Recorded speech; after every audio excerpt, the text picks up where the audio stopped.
Florida next.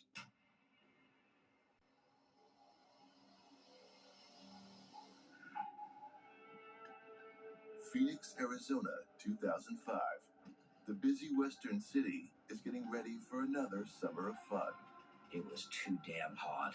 And then we had two little stories that made it a whole lot hotter. It starts out horrific and just keeps getting worse. These were bizarre incidents. People were terrified. Bodies are hitting the ground again and again. Every day is a nightmare. Nobody knows who's safe.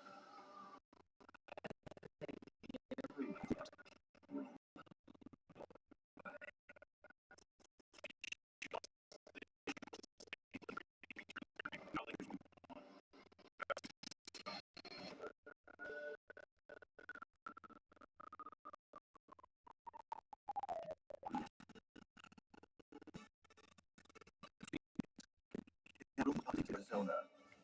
The city is nestled in the northeastern reaches of the Sonoran Desert, but that hasn't deterred anyone from flocking here. They call it the Valley of the Sun, and it encompasses about a half dozen cities, and you wouldn't know if you were in one or the other one unless you lived there. They all sprawl together. In 2005, the locals find themselves fearing for their lives. I think there was some period of time where we sort of this growing apprehension that this is going exactly where we all think it's going, and it's really bad. In the nearby suburb of Tolleson, home to almost 5,000 residents, a dark presence is lurking. A presence ready and willing to take an innocent life.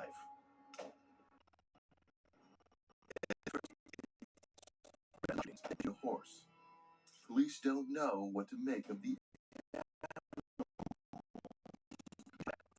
town adjacent to Phoenix has a lot of horse properties and is basically kind of a rodeo town.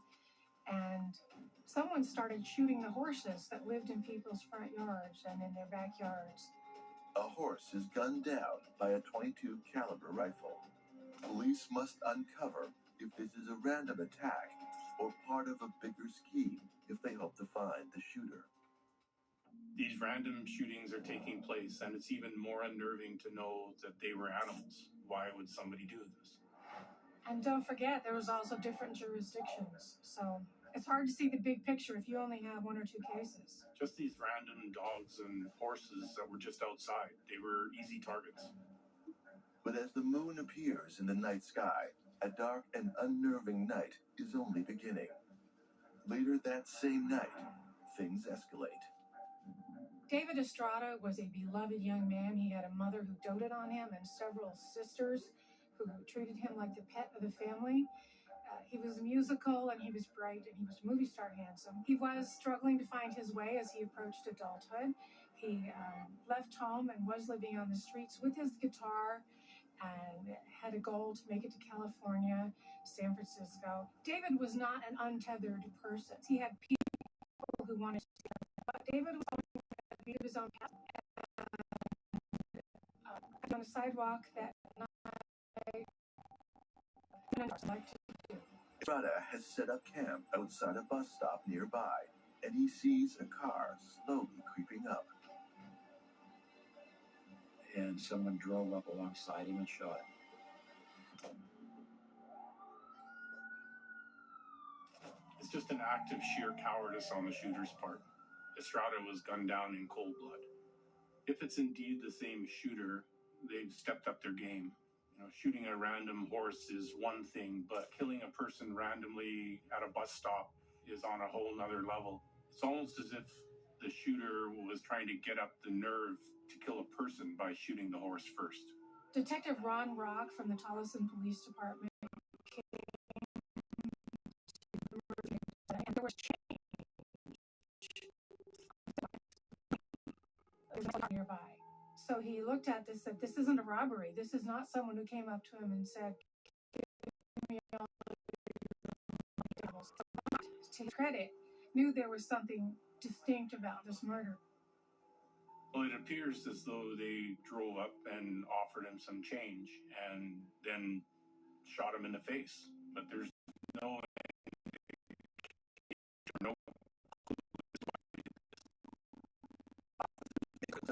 the victim. The slugs are sent to the police crime lab for further analysis. And it was, devastating to come outside in the morning and find your horse bleeding or lying on the ground dead. But these seemed isolated because it didn't have anything to do with Phoenix. It seemed like a small town case. There was a Burger King that got shot out, a murder on a sidewalk somewhere that seemed puzzling, but no one was connecting the dots. Police discovered that the .22 caliber bullet casings that were found at the scenes where the horses and dogs were shot came from the same gun responsible for the killing of David Estrada. A profile is beginning to emerge, but will it hold up? Exotic dancer Georgia Thompson is walking through her apartment parking lot after a late-night shift. She hears someone behind and yells at them to leave her alone, but is shot dead at point-blank range with a .38 caliber handgun. Police are perplexed.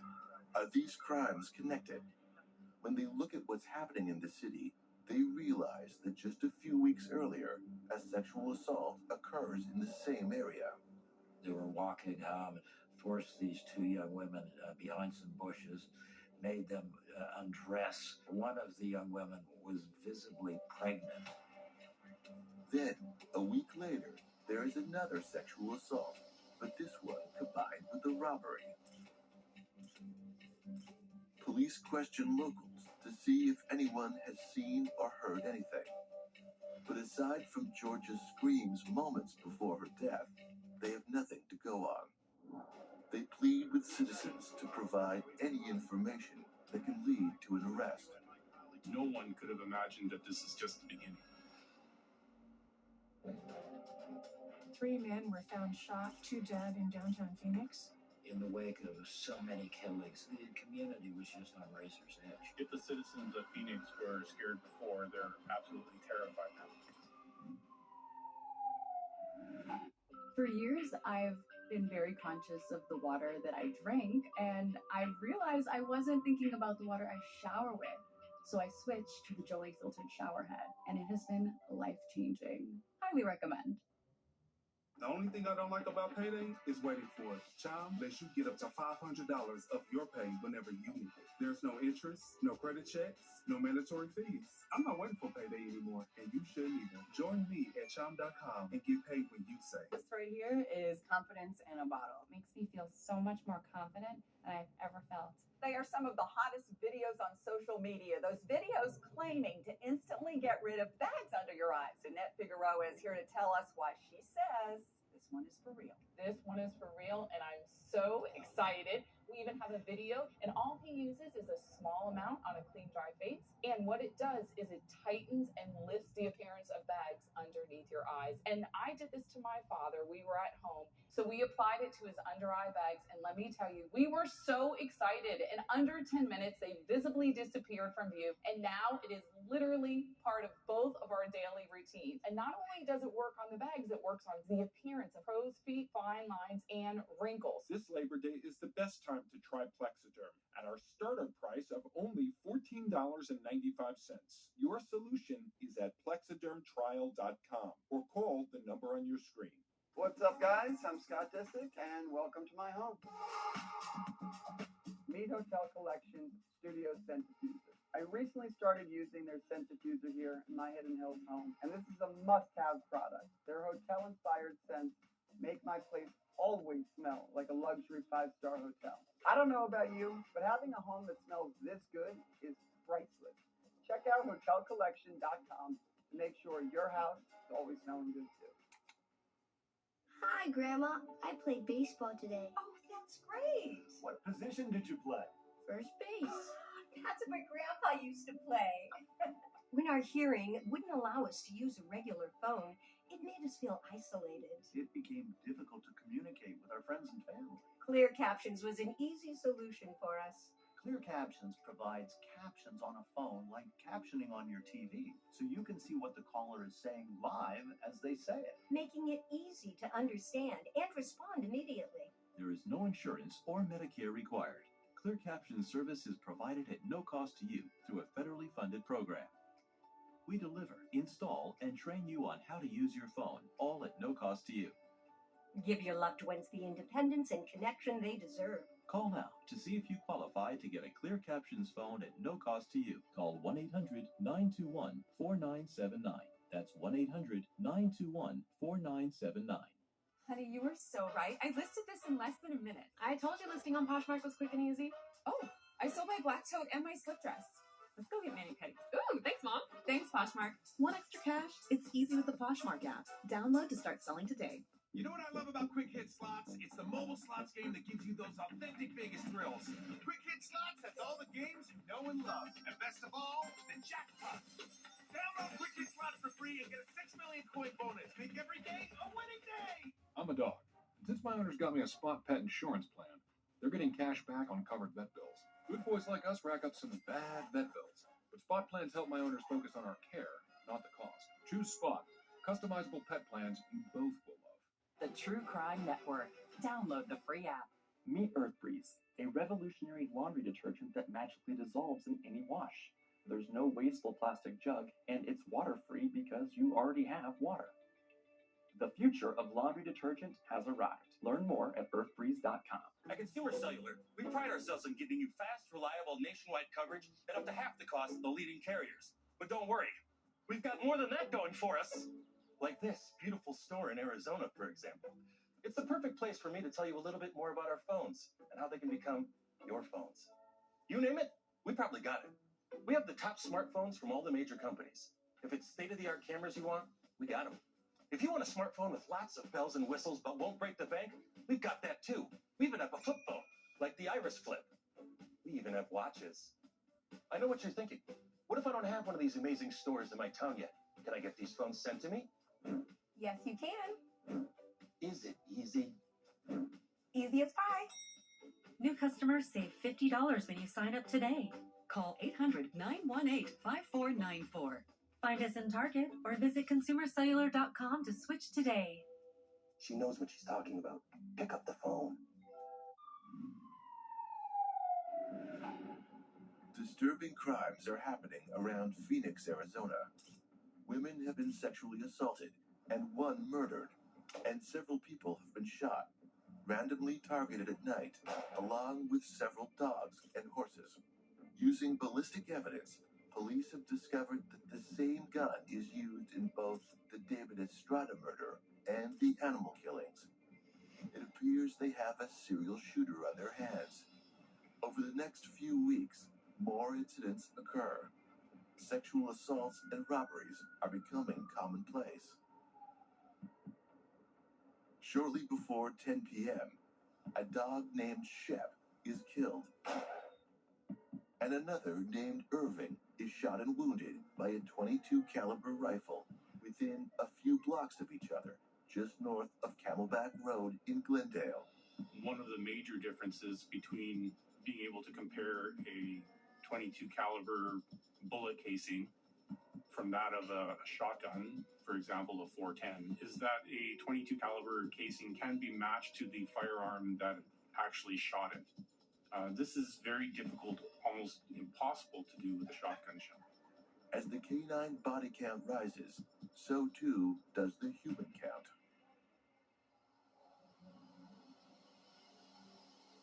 Nathaniel Schaffner went to a convenience store one night. He walked over, and as he walked away from the convenience store, got a few blocks away, he came upon a scene where there was a car pulled over in a dark street, and there was a gun coming out of the window, and the barrel of this gun was pointing at a stray dog that was innocently capering about the scene, trying to find something to eat.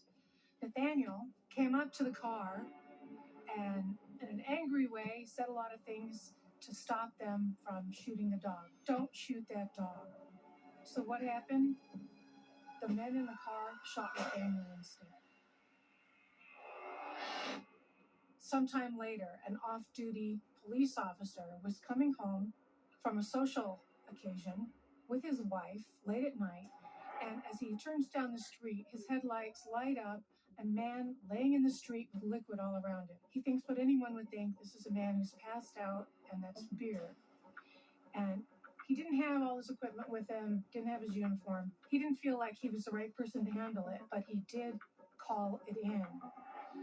Paramedics arrived, and they leaned over Nathaniel Schaffner, and they said, "Oh, this isn't beer, this is blood." So Nathaniel Schaffner died protecting a stray dog.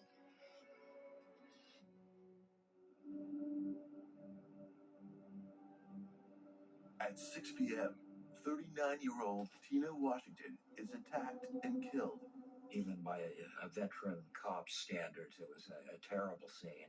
A witness who manages to hide behind a steel door. But the man, in his terror, was unable to give them a good description. That crime scene was very valuable to police because they found a shell casing. But the savvy detectives there at the scene noticed that she seemed to have no jewelry.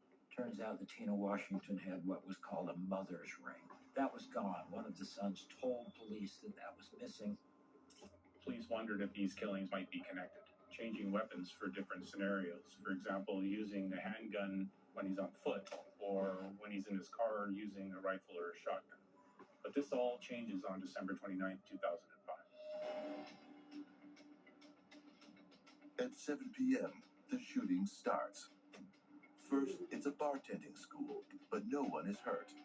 Then, at 10:10 p.m., a dog is killed while being walked by its owner at a park. 20 minutes later, Jose Ortiz is killed on North 10th Avenue in Phoenix, and Marco Carrillo is shot and killed 1 block away. At 11:39 p.m., Timothy Torde is shot in the neck and wounded nearby.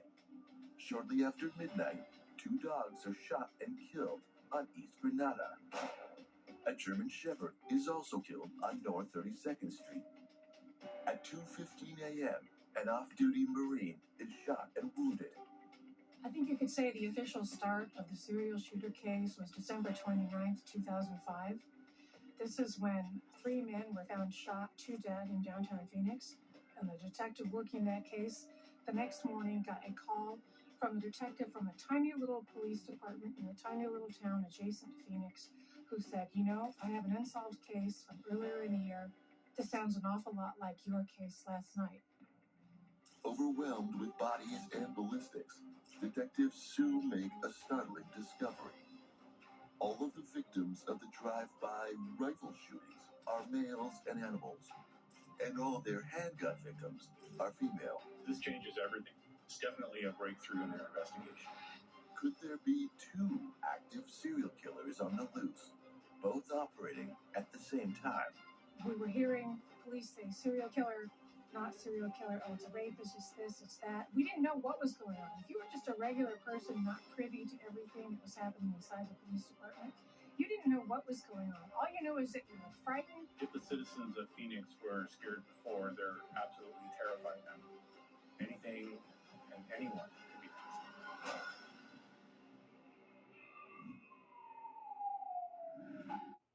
This summer, we're in a race against time as temperatures rise. Abused and neglected animals across the country are suffering right now in the unbearable, scorching heat. They're thirsty and panting, chained outside with no water, and many are desperately trying to hang on for just one more day. Extreme heat can have a major impact on animals, and we see that all the time. You know, without shade, to be without shelter, without adequate water, and basically just left out there dealing with the baking sun all day. Will you come forward to help save an animal in distress today? Visit joinaspca.org. Call this toll-free number or scan the code on your screen to be counted for this life-saving appeal. Donate now, and with your gift of just $19 a month, you can help save an animal's life this summer. Go online, call, or scan now. It's just 63 cents a day. We will put your gift to work right away, rescuing animals who might not survive if we don't get to them soon. But the situation is urgent, and tomorrow could be too late for an animal who is suffering in the sweltering heat right now. In my mind, 1 more hour is not acceptable. These animals have suffered enough. This is no way for any animal to live, and it's heartbreaking to imagine what they are going through. They're desperately trying to hang on, but time is running out. Your support is the help they need right now. Don't wait. These animals have been dealing with that environment and probably much worse for a long time. So visit our website, call this number, or scan the code on your screen, and donate just $19 a month. Do it in the next 10 minutes, and we'll send you this free welcome kit, including our limited edition Animal Champion t-shirt. We cannot put an end to this type of animal cruelty without the generous support of the ASPCA donors. If there ever was a time, this is it. So if you sign up in the next 10 minutes, we'll send you this free welcome kit, including this beautiful t-shirt for taking action right away to save an animal's life this summer. These animals have suffered enough, and maybe you're going to be the reason why those animals will never have to suffer again. We're in a race against time to reach vulnerable animals who are barely hanging on. Help rescue an animal today. Go online, call, or scan right now. The issue of animal cruelty and animal suffering across this country is an enormous issue. It's easy sometimes to kind of disassociate with something that's not right in front of you. Our commercials are showing footage, and it's often a softened version of what is actually occurring in these situations. We see dogs carrying chains heavier than their own body weight. And this is how this dog lives its entire life. Basically a circle. This is its whole existence. We have found dogs with no protection from the elements, to be without shelter, without adequate water. Sometimes they're just left to languish until they die. And that's why we need your support more urgently than ever. So go online, call, or scan this code to save an animal who's suffering. When I think about the suffering that I see, it's all terrible.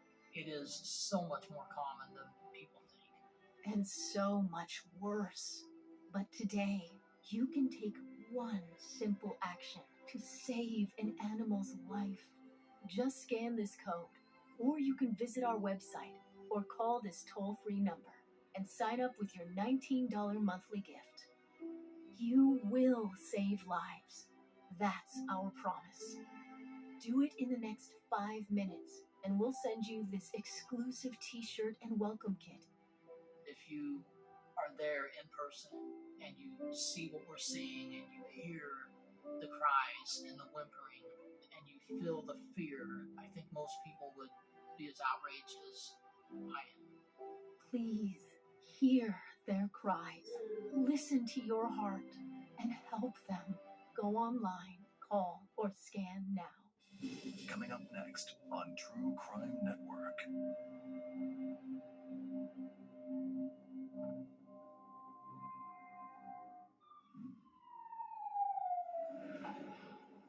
Starting in early summer of 2005, a reign of terror has been waged over the residents of metropolitan Phoenix, Arizona. On the fateful night of December 29th, 2005, a rampage leaves 2 men dead, along with several other dogs and a wounded ex-Marine. All shot with either a .22 caliber rifle or a .410 shotgun from a passing vehicle. While these instances occur in a similar pattern, at the same time, a serial predator is haunting the areas around Baseline Road. These crimes are done on foot, using a handgun. With already 7 instances, including robbery, rape, and murder, the profiles of the separate instances indicate their worst fears. 2 separate serial killers are at work in Arizona. Now the police are dealing with what are believed to be 2 active serial killers. They need to work around the clock to try to catch them. They decided to break the unit into 2 groups. One dedicated to catching who they called the serial shooter. The other group was dedicated to catching who they called the baseline rapist. The baseline rapist came to be known as the Baseline Killer because the victims were killed in the area of Baseline Road.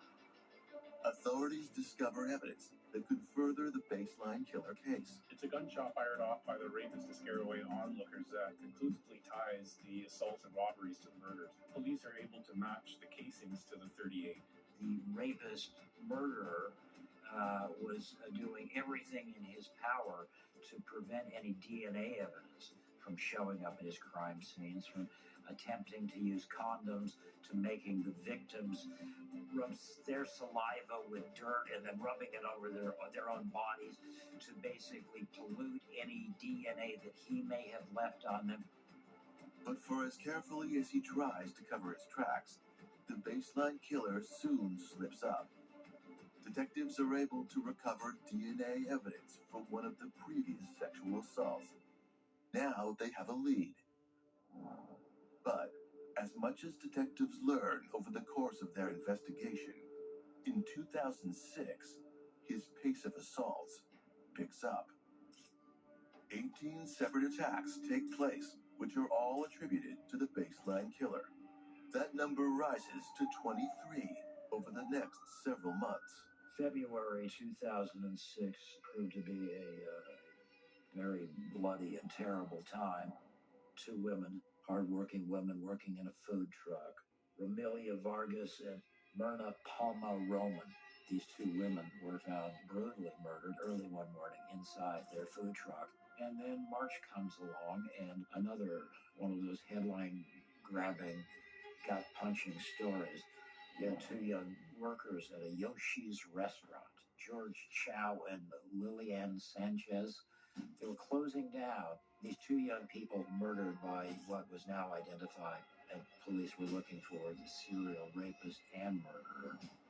And shortly after that, a woman named Sofia Nunez was found dead in her bathtub, found by her young son, who was worried about his mom when she didn't come to school to pick him up. The community is at wit's end, dealing with seemingly weekly events of new deaths and assaults.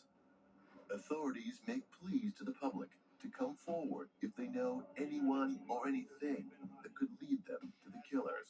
The officers in the community feel helpless because people that they're sworn to protect are being targeted.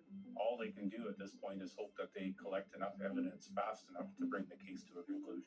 Meanwhile, the so-called serial shooter hasn't struck since that fateful December 29th, 2005 night. And police still haven't been able to get a description of the shooter's car. It could be anyone. The summer of fear starts when Claudia Gutierrez Cruz is shot and killed on May 2nd with a shotgun. She'd gone in for an extra shift as a glass stacker at a restaurant in Scottsdale because she thought they might need extra help because there had been sort of a strike that night. And they said, you know what, I think we got it covered, you can go. And she came home on the bus, but the connecting bus was too late. So she had to walk where the further bus left her off all the way to her apartment. And she died. That same night, 17-year-old Kabili Tambadu is shot and wounded. He had been sent to the store that night to pick up some milk at the convenience store. So that's why he was on the sidewalk that night. And he was shot in the back. And the 17-year-old boy who's made it all the way to America from a very troubled, traumatic background from a war-torn country in Africa, Sierra Leone, staggers from the sidewalk through the bushes into the marble floors of a hotel and drips blood with him across their marble floors and asks for help. Over the next 2 months, the carnage holds the city hostage. During this shooting spree, 2 Walmarts are set ablaze. Adding to the general carnage that Phoenix residents are dealing with, little do police know that these fires will be key later. It was really scary living in the Phoenix area at that time because you had 2 serial killers working at the same time. I personally am unaware of that happening, at least not commonly anywhere before. Employers were putting up flyers, do not go to your car alone. People stopped jogging. all of this because it was just too frightening. And, you know, with good reason. People were dying and being maimed and traumatized. It was horrifying. Detectives set up the tip line in the hopes of gaining vital information that will help them capture the serial shooter. And they get no shortage of calls, straining their resources as they try to make sense of all the leads. And just when people start thinking it can't get any worse, it does. The baseline killer strikes again, but this time for all to see. Then along comes June 29th, the summer of 2006. A young woman named Carmen Miranda is washing her car. Not only do they get their first sort of look at this guy, they get their eyes on the body of this guy. And as shocking as anything was just the violence and the speed of the attack. It visually confirmed what all of these other crime scenes had told police, that this was really just a ferocious, scary predator, because he set upon this woman with such speed and such force, threw her into the car, drove her off, sexually assaulted her, killed her. Her body found a short time later. In the wake of so many killings at this point, the community was just on razor's edge. But authorities won't have time to rest.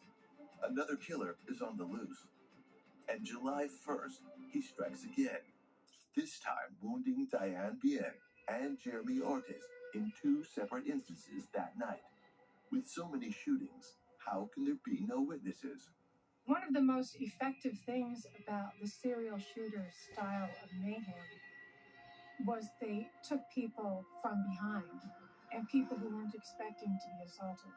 And this is why they have very little witness testimony, because people are just walking down the street and they get shot from behind and they never see what happened.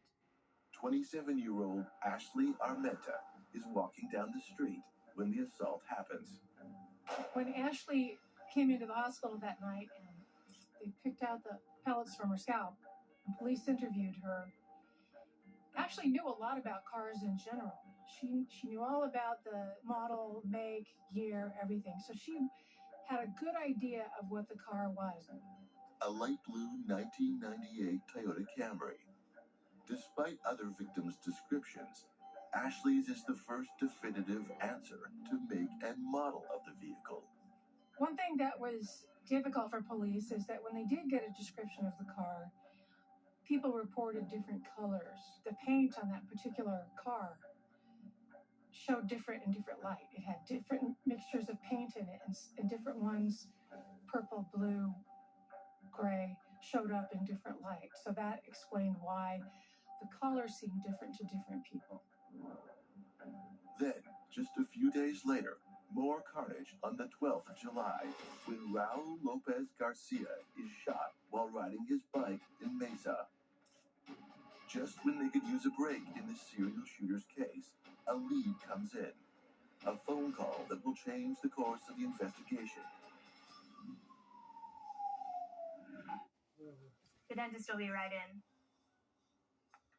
Hey, I heard you're retiring soon. You excited? Yeah, Doc, but there's so much to consider. Medicare, finances. Oh, and I lose my dental insurance. You can get your own from Physicians Mutual. Easiest decision ever. It's real dental insurance that's real affordable. Well, I think my work here is done. Wait, what? Hey, I heard you're retiring soon. You excited? Affordable dental insurance from Physicians Mutual Insurance Company. One of the easiest retirement decisions you can make. For a free information kit, call now. This dental insurance helps cover over 400 procedures. Everything from cleanings and fillings to crowns and dentures. See any dentist you want with no deductibles and no annual maximum. Well, I think my work here is done. Wait, what? To get your free information kit with all the details, call now or visit sendinfokit.com. Physicians Mutual, Physicians Mutual. I'm just making the same mistakes over and over again. I'm trying, right? But when does it kick in?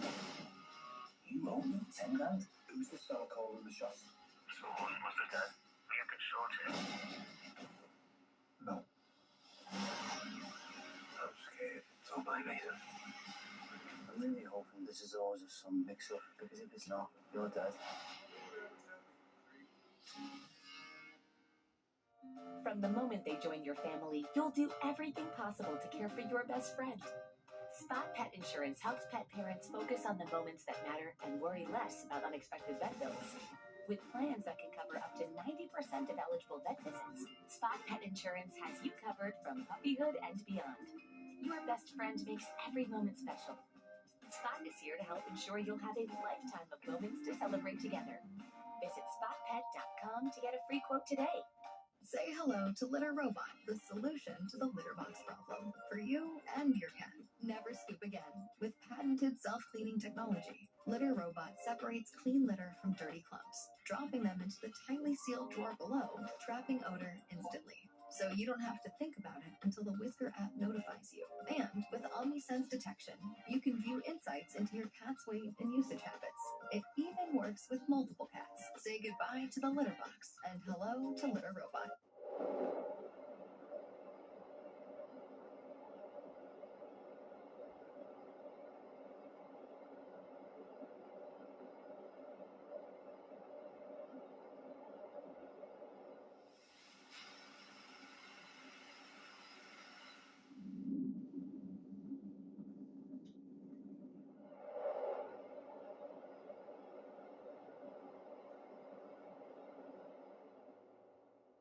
Real cases. She'd been murdered. Chilling details. The whole floor started to glow. And the science that cracks them wide open. Let's cement our case. Uncover the truth with Forensic Files. Weeknights starting at 9. Only on True Crime Network. There are 2 active serial killers on the loose in Phoenix, Arizona. The serial shooter shoots unsuspecting pedestrians and cyclists, while the baseline killer commits rapes and murders, centering his attacks largely on and around Baseline Road. The crimes that were committed by the serial shooter were very senseless. You couldn't put a motive to it. Who was going to shoot someone's dog at the end of the leash that they're walking? Who's going to shoot a horse in someone's backyard? Who's going to shoot a guy sitting on a bus bench? Who's going to shoot a guy trying to protect a dog? These are senseless. A rape case is very specific. The motivation is obvious. The serial shooter victims have all been shot with a .22 caliber rifle or a .410 or 12-gauge shotgun from a moving vehicle identified as a late 90s Camry. The baseline killer uses a handgun. With video evidence recovered from the previous attack of the Baseline killer, police are able to release a composite sketch to the public. He appears in the video to be an African-American male. The informant that really broke the case of the serial shooter was a man named Ron Horton. And Ron Horton was an old drinking buddy of Sam Deaton. Sam was from the Midwest. He was from Minnesota, where he grew up. And his mother at times had come out here to Phoenix. As an adult, he became a union electrician, so he could work a good job. But he had trouble with his temper and his reliability, so he lost his union job. Ron Horton wasn't the kind of guy who watched news or read newspapers, so he wasn't really aware very much of the whole serial shooter crisis in the area. But one night, he was at a bar with his friend Sam, and Sam said the strangest thing to him. He said, "Have you ever killed a man?" Sammy apparently was one of those kind of guys when he got a belly full of beer, he shot his mouth off too much, and apparently had boasted to Ron that he had shot people. Ron says, "No, what are you talking about?" And he noted this and thought this was really odd. Later, he did become aware of the serial shooter case, and in fact, a picture of Sam was circulated on the news from the Walmart fire. In June of 2006 was a bad month and a particularly bad night.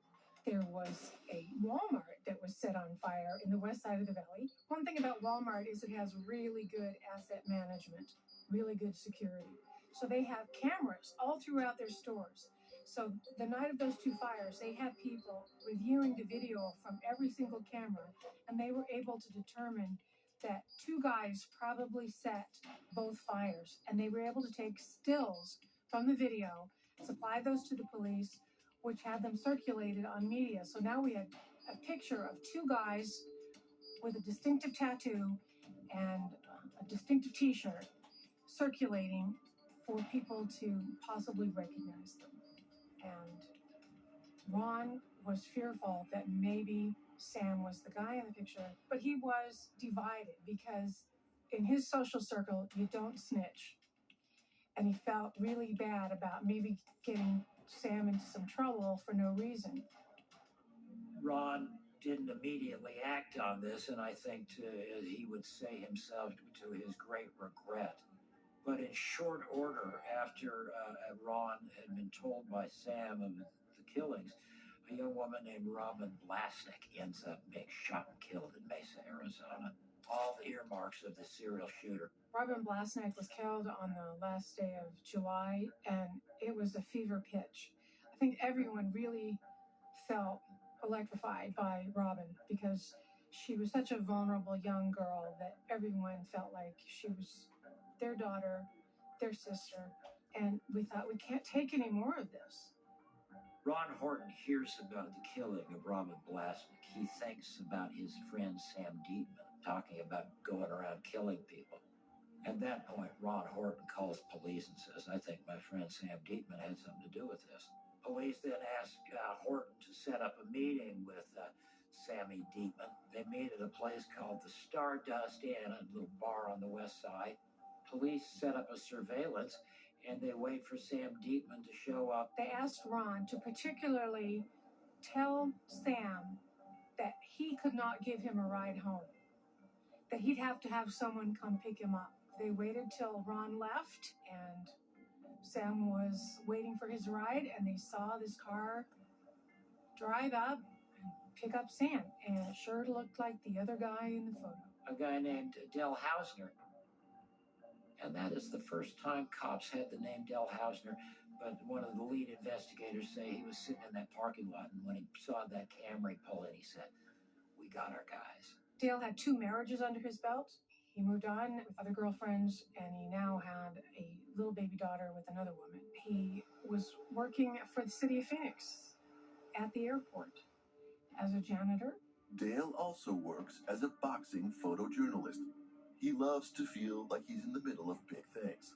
From the moment Sam was picked up that night at the bar, those 2 men were never alone. They had a tale for the next 3 days of their lives. They have a GPS monitoring device on Hausner's car, and Sam and Dale are just driving around aimlessly with cops following them. The 2 men continue driving around Phoenix under police surveillance. So they observed the car slowing down when there was a lone pedestrian. And so their strategy to prevent someone getting shot while they were watching was to speed up and get close and act like they were going to witness it, because they didn't have any way of stopping a shooting.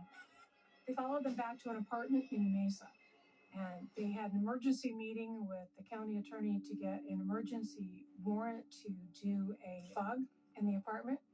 They went to the apartment next door, put up a monitoring device so they could listen to their audio. They have a lot of surveillance on the apartment, and at one point they have Sam come out and take a trash bag from inside the apartment to the dumpster. One of the guys who's been hiding in the bushes jumps into the dumpster and pulls out that trash bag, and they hightail it down to downtown Phoenix to go through the bag. And what they find in it is further confirmation that they have the right guys. They find a map that's marked up with the sites of the murders. They have a soda can, pick it up, it rattles, dump it out. What's in there? A .410 shell. The police want to make a move, but there's a problem. An unexpected person is at the apartment with them. A complication has come up, and that is that during the time of the surveillance, Dale has picked up a very small child, about 2 years old, and brought it home with him.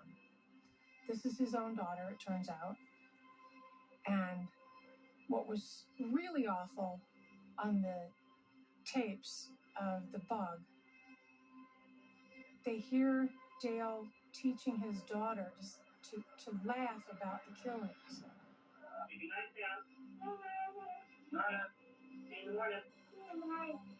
Don't kill anybody.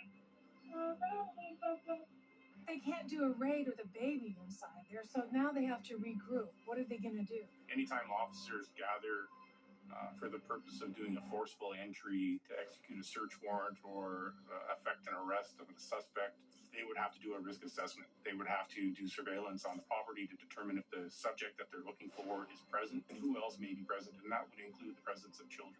They would have to weigh very carefully whether or not it was worth taking the risk that an innocent child may be injured in order to continue their investigation at that point. If officers determine that a child is present and there is a person of interest or a suspect who may be armed and dangerous in that location, most often we would expect that they would continue the investigation, continue surveillance, and attempt to make that arrest at a time where there's less risk to innocent people. But can this tactic work until they lawfully arrest the killers? At Consumer Cellular, we pride ourselves on giving you fast, reliable, nationwide coverage at up to half the cost of the leading carriers. But don't worry, we've got more than that going for us. Like this beautiful store in Arizona, for example. It's the perfect place for me to tell you a little bit more about our phones and how they can become your phones. You name it, we probably got it. We have the top smartphones from all the major companies. If it's state-of-the-art cameras you want, we got them. If you want a smartphone with lots of bells and whistles but won't break the bank, we've got that too. We even have a flip phone, like the Iris Flip. We even have watches. I know what you're thinking. What if I don't have one of these amazing stores in my town yet? Can I get these phones sent to me? Yes, you can. Is it easy? Easy as pie. New customers save $50 when you sign up today. Call 800-918-5494. Find us in Target or visit consumercellular.com to switch today. She knows what she's talking about. Pick up the phone. I've lost 96 pounds with Weight Watchers Clinic. Knowing that I'm never doing it alone has been key. I have a clinician I can bounce questions off of, health coordinator, dietitian, all in one central place. It doesn't get any better. Pet owners know the struggle. Your best bud can track dirt, mud, sand, and all sorts of other gunk indoors. But now there's a simple solution that won't have you scrambling for the mop and bucket. It's Muddy Mat, the pet-perfect anti-mud mat that keeps your dog's paws so clean, it's like they're wiping them at the door. Muddy Mat's surface is designed with thousands of advanced ultra-soft microfibers that are 5 times more absorbent than ordinary floor mats, trapping dirt and water, perfectly protecting the floor underneath, leaving your floors clean and dry. Its durable super grip underside means Muddy Mat stays put even when your pal is tearing around. Perfect for any floor surface. Slip Muddy Mat under your pal's food dish to absorb runaway crumbs and water, or use it in the bathroom as a home base for drying off. Muddy Mat can even be a perfect addition to catch spills in the kitchen. Once Muddy Mat has trapped all the mess, just toss it in the washing machine. It's machine washable and dryable. So easy. I love the Muddy Mat. There's no mud or dirt on the floor or on Piper's paws. It's on the Muddy Mat. My mom used to make me clean up after this, and now I don't need to. Being able to keep that mop and bucket put away is a lifesaver. Muddy Mat is the simple anti-mud mat that also stops dirt, grass, sand, and more at the door. Stop wasting money on those ordinary mats. Super absorbent and built to last, Muddy Mat lets you spend less time mopping and more time romping with your four-legged friend. Reduce the mess caused by your pet and get the easy solution to keeping any of your floors clean and dry. Call or go online to order your revolutionary Muddy Mat right away. Through this exclusive introductory offer, we're giving a massive discount. See how you can get one Muddy Mat completely free. Order 2 and get 1 free for only $24.95 each. Buy 2 Muddy Mats and get 1 free for only $24.95 each. Call 1-800-960-7081. Call now. Looking for affordable and stylish kids' shoes? Go to fabkids.com. These shoes have it all. Ombre rainbow soles and glitter that does not rub off. Look how fun these are. They light up. I'm obsessed with the heart-shaped leopard print design. I wish I had these for myself. No fuss laces because there's an easy zipper on the inside. The quality for the price is amazing. Get shoes from just $5 plus free shipping on orders over $10 only at fabkids.com. Drive Time has a big announcement. An even easier way to buy a car. You make the deal yourself. I make the deal myself. It's the Drive Time Real Deal Maker. Keep it next time. I can't. I'm too excited. It lets you customize the real down payment and monthly payment of the car you want to buy. I make the deal myself? It's your car. You should make the deal you want. You can customize terms on literally thousands of cars in no time. The deal you make on your phone is the deal you pay. You make the deal yourself! Get the real deal at drivetime.com. A better banking app is right at your fingertips. Download Dave, and you could get up to $500 in 5 minutes or less, right through your phone. There's no interest, no credit checks, and no late fees. Because getting help shouldn't set you back. Switch to the banking app made for you, and you could get up to $500 in 5 minutes or less. Download the Dave app now, or go to dave.com today. Honey, you were so right. I listed this in less than a minute. I told you listing on Poshmark was quick and easy. Oh, I sold my black tote and my slip dress. Let's go get mani-pedis. Ooh, thanks, Mom. Thanks, Poshmark. Want extra cash? It's easy with the Poshmark app. Download to start selling today. Arizona resident Ron Horton has just heard some disturbing news. A longtime drinking buddy, Sam Deepman, has boasted that he and his friend may be the serial shooters. Ron has no choice but to let police know. Now, police are following Sam and his friend Dale Hausner, who are cruising around in a vehicle that matches the description given by witnesses to belong to the serial shooter. Police rushed to get the necessary warrants together to bring the two men down. So this was a very harrowing night for the cops. And they also had a helicopter overhead that was observing them. And when someone on the ground could not get close enough to the car to prevent a potential shooting, they actually had the helicopter buzz the car, fly low, so that the shooters would look up and go, oh, better not do it right now. I know that one of the investigators who was there that night following this said it was one of the worst nights of his life because he felt as if he was following two known killers who were looking for another victim, and the police still needed to do their investigation, and their biggest concern was they were going to pull a gun out the window, and before the police could interact or intervene, another victim was going to go down. After 2 days of surveillance and everything is in its place and the circumstances that are necessary have presented themselves, it's time to bring this nightmare that is the serial shooter to an end. Once they identified these guys and got the audio from the neighboring apartment and all the evidence, they rounded these two guys up and hauled them downtown and booked them. The things they find inside the apartment are telling. There are guns, ammunition, and even a scrapbook of news clippings following the investigation of the serial shooter and the baseline killer. When police executed the raid at the Mesa apartment of Dale Hausner, they found a treasure trove of information, including a whole slew of weapons, I believe about a dozen firearms.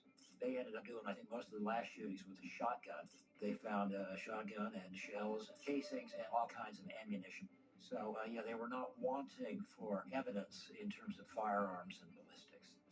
Police search Hausner's car and find even more evidence that Hausner and Dietman are indeed the serial shooters that have plagued the Phoenix area for the past year. The city is elated, but Dale Hausner refuses to take responsibility for the murders. You guys have never been together doing anything violent together. No way. No. As far as I know, no, it's not as far as I know. It's absolutely not, as far as any violence with us here. But Sam Deepman has a different version of events. I was at a head note, I don't think it was 32nd or 44th Street or something. So he's like, well, sit back. I'm like, all right, why? Window starts going down.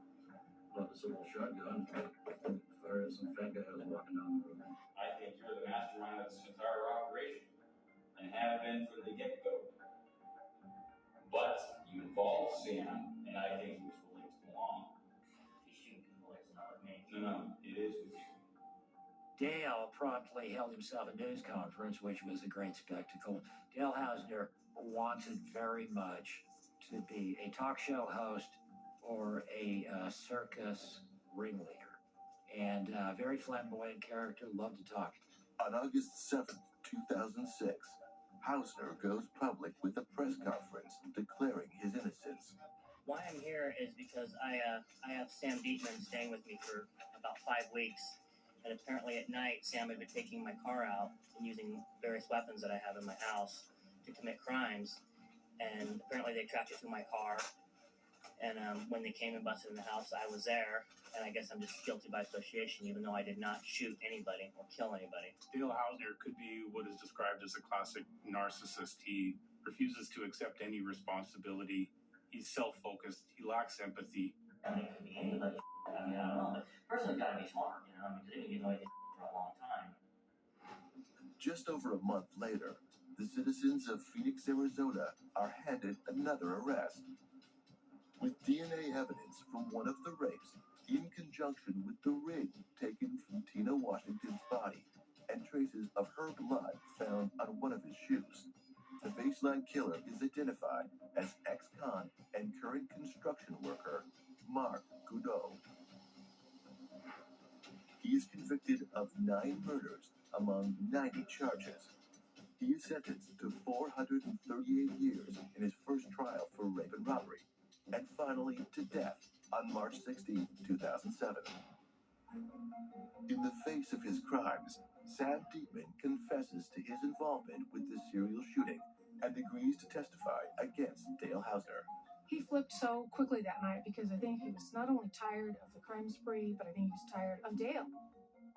So when the police arrested the both of them, it was Sam's opportunity to get out from under the thumb of Dale and just get away from all of it, all the crimes and Dale.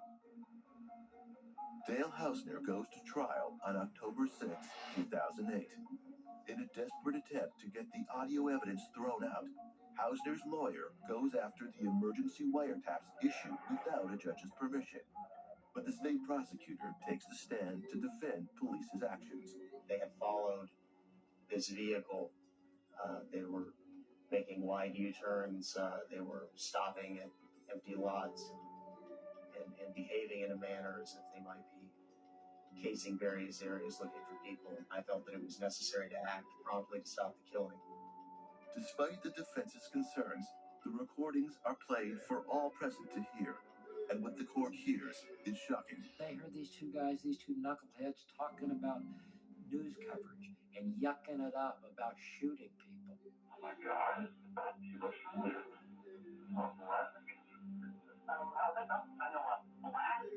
They were mocking the death throes of their victims. They were congratulating each other on getting a higher number of murders. It's now 3:06.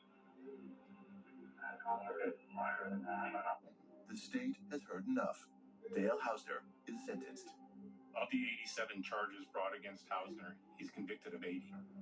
Despite appeals in 2008 and 2012, the convictions are upheld against Dale Hausner. Dale was a wannabe. Boxing promoter, big guy, man about town.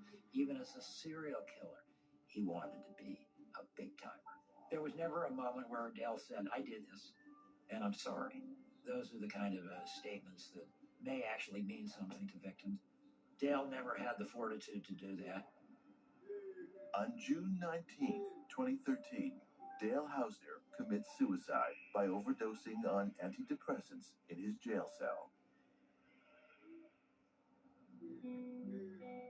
Phoenix is a pretty mobile city. A lot of people move in, a lot of people move out. The fact is, the people who are new here didn't know who he was, didn't really care.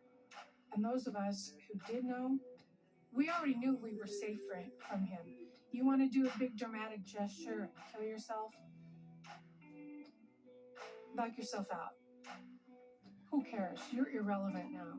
And I think that is the worst possible hell Dale could have, is not to be important.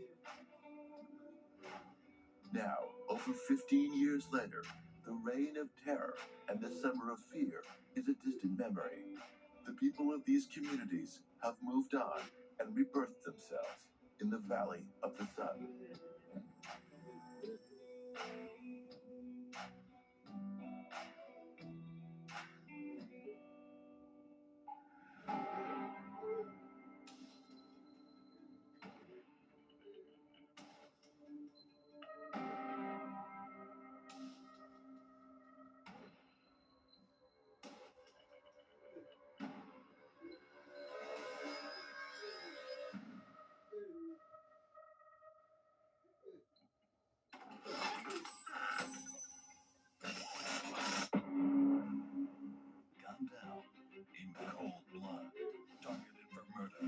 next.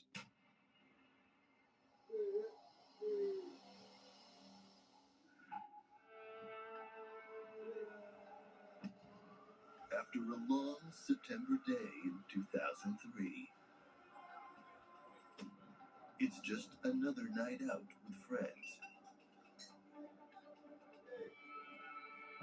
But when you add a volatile love affair and a rash of violent home robberies in the area, ending in a brutal murder, detectives are faced with the puzzling question: who killed Michael DeHakis? He is the last person that anybody would want to murder.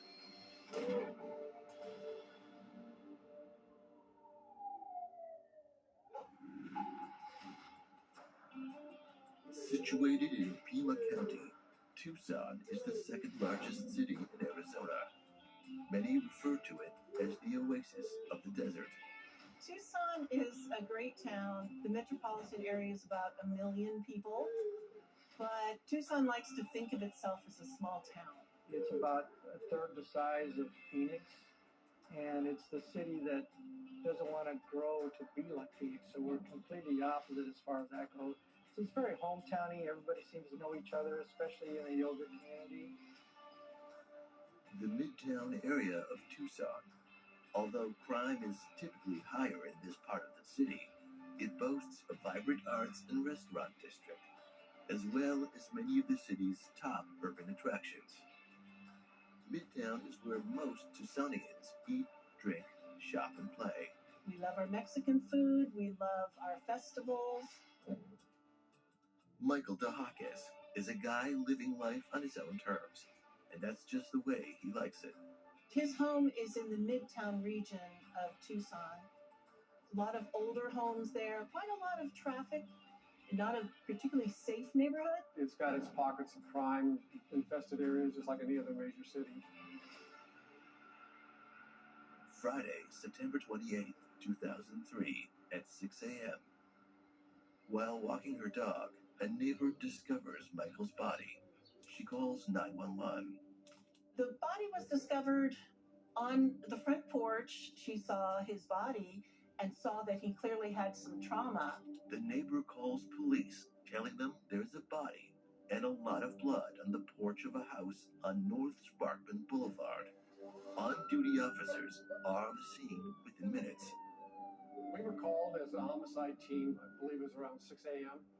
And when I arrived there were other officers on scene already, uniformed officers. All I was told, it was a dead male, possible homicide victim laying on his porch outside his residence. We did a walkthrough. We found the victim, Michael DeHakis, laying there on his porch, face up, on his back, and a lot of dried blood around his head. His body was warm to touch. Felt that he probably died within the last 8 to 12 hours. The coroner identified his wound as a gunshot wound, did not find an exit wound, so the bullet was still in his head. It was clear to us that the victim had been shot by a handgun or a rifle. We weren't sure at the time. Our next step is to canvass the area, talk to neighbors, see if they heard anything, heard any gunshots, things of that nature. Michael was a machinist by trade, so he had a workshop right outside his kitchen door. Neighbor across the street thought that Michael was alive on the day before. He heard Michael's compressor going on and off in his machine shop, so he felt that he was home because whenever Michael would use his machinery, the compressor would be on. Through Michael's cell phone that was in his bag, I was able to gather contacts from the phone, and we found his son. His son arrived. Michael's youngest son identifies the body. The detectives set about interviewing friends and family to get a better understanding of who Michael was, and hopefully a lead that could point to a motive for the killing. He seemed like a fun-loving person. He got along with everybody, kind of a free spirit. He had been married and divorced and had a few kids. They all loved him, and he got along with everybody. I think even his ex-wives got along with him very well. It's apparent early on that Michael DeHakis definitely lived the hippie lifestyle. His home is in a low-income section of town that is known for its transient populations. And yet, everything detectives are being told about Michael DeHakis, what friends and family and known associates say about him, is that he's the most stable and reliable guy they know. He was a very charismatic person, almost always had a smile on his face. Everyone said wonderful things about Michael, that he was a caring person, he was a joyful person, just this nice, peaceful soul type of guy. The more you heard about him, the more you kind of wished that you met him. My relationship with Michael initially was, he was my yoga instructor. A friend of mine introduced me to Michael because he was in his yoga class, and I had never taken yoga before, and so he introduced me to Michael, and we grew to be rapid friends. It's a person you could get along with very, very easily. Besides his knowledge of yoga, his charisma might have had something to do with his popularity with the female students. And he had long, flowing hair, and he dressed like a hippie. He didn't have a car. He actually drove a bicycle everywhere he went, and the girls loved him. Everyone said he was very charismatic, that he was flirtatious. He loved the women, and they loved him. He is the last person that anybody would want to murder. But someone did, and friends and family are shocked when it happens. I drove home from work and was watching the local news when it came up with a news story of a murder that had occurred in Midtown. And I heard Michael's name mentioned as the victim of a burglary gone wrong. When we got word that a man was shot to death on the front porch of his home, of course, it sounded at first that it might have been a botched burglary. We felt that we did have a foil burglary, and the victim had come home and stopped the intruders. There appeared to be items stacked outside his residence. There was guitar cases, a violin case, a handbag was found on the sawhorse on the side of the house next to these stored violins and guitars. And there was a broken window in the front of the porch area. It looked like it went into a kitchen. Upon going into the residence, we were able to see that there were more musical instruments placed inside the kitchen door to go outside. There was an amplifier, a guitar stand. And the thought was that perhaps because this was a neighborhood that had been burglarized frequently, that it was natural that the police started looking at known burglars. We did find a large shoe print, like kind of a waffle shoe print outside the front door. Could this be just another random attack gone wrong? Or has Michael's charisma attracted some unwanted attention?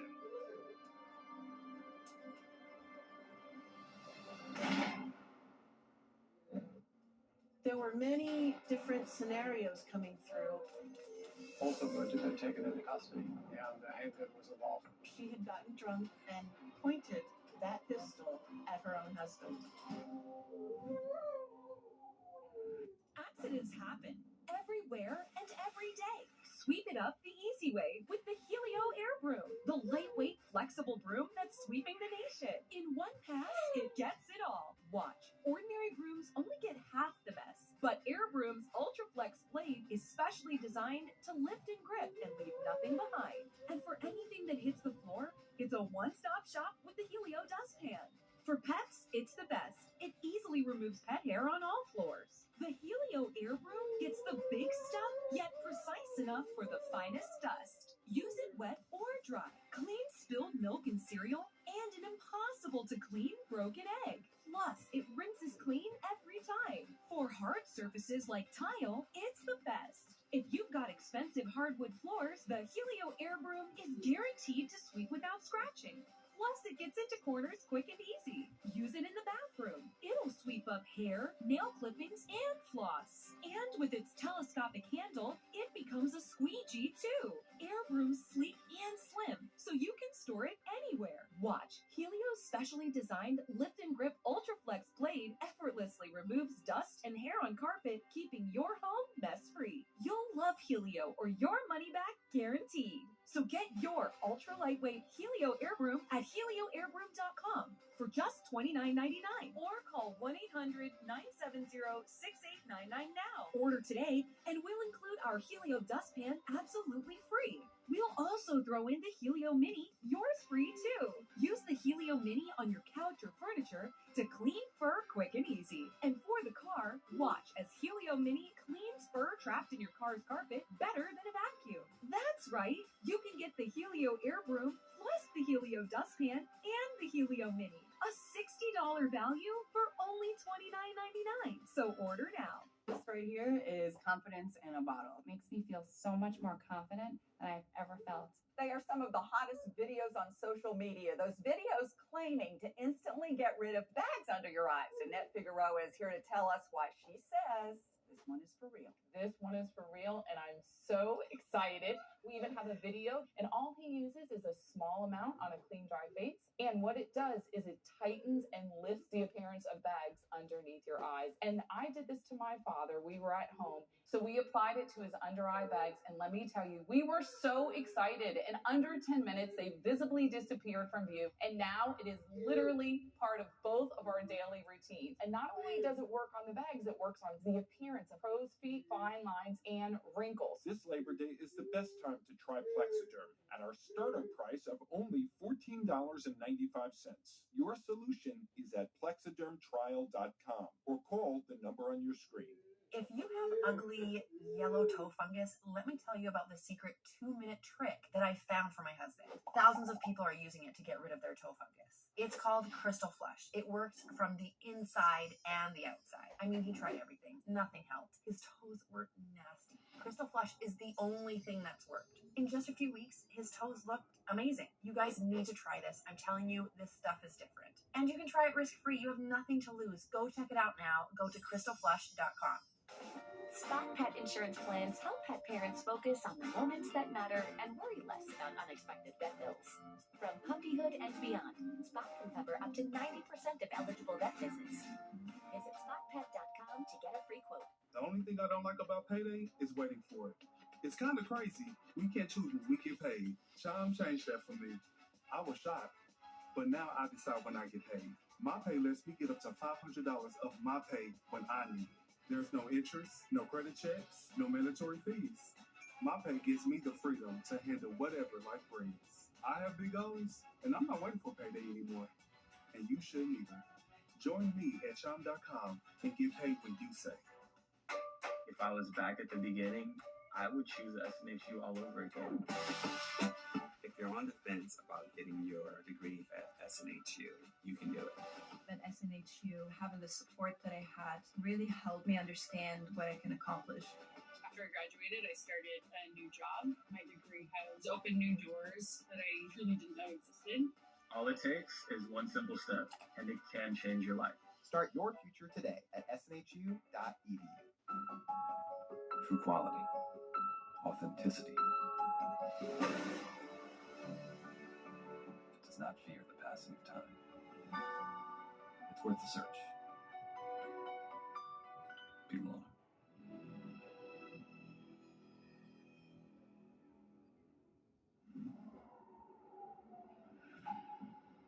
Tucson, Arizona has a darker side.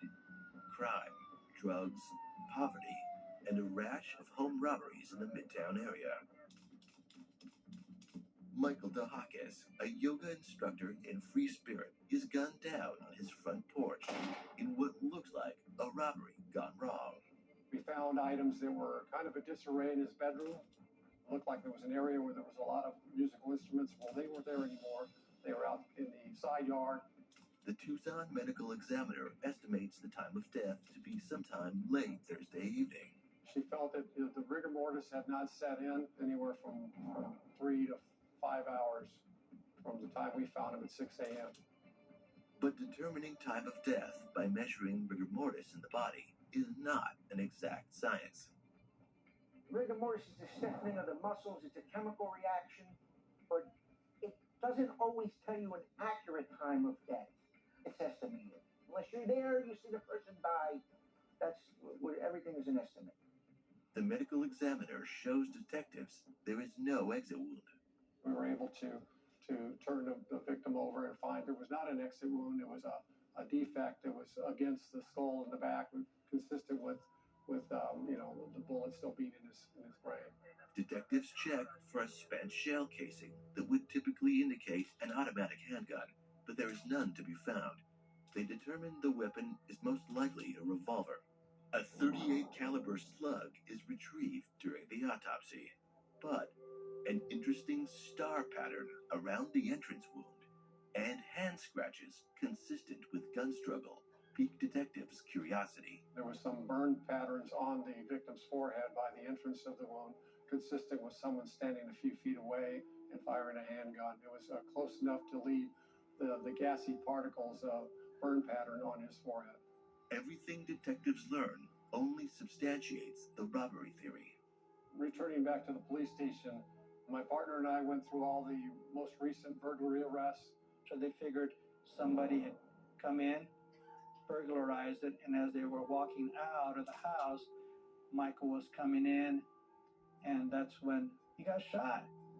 We contacted burglary detectives and found out that 2 known burglars had been arrested in the area of where Michael lived. Robbery Division shows detectives 2 suspects, Joseph Keys and David Wynn. They were known burglars in the area. The burglary that they were arrested for, I believe, on Sunday evening, there was a guitar involved. So that kind of piqued our interest. We were excited about that. We went to the jail and interviewed these 2 individuals, and they were pretty much defiant and hardcore criminals serving prison time before. So we didn't get a lot of information from them, but one of them, we were able to do a search warrant on his house. Police race to the suspect's home to search for evidence, hoping they can tie it to Michael's murder. Detectives find what looks like blood splatter on a bandana, pants, and shoes. At that time, we felt very likely that we found our suspect and we had the right person. Detectives send the bandana, pants, and shoe for blood analysis and request the shoe be matched against the footprint found at the crime scene. If the blood matches Michael's, their robbery hunch will have paid off. We knew we had some more follow-up to do, but our team was excited about that. While they await lab results, detectives continue to build a profile on Michael, following up with known contacts and family.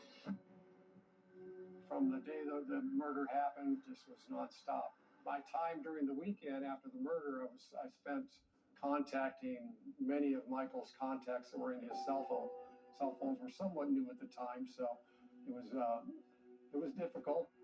As police started piecing together Michael's life and who knew him, who hung out with him, who he knew, it came up pretty quickly that he was seeing a woman who was younger than he was by about 15 years. She had been in his yoga class, but they started having an affair. And her name was Amber Trudell.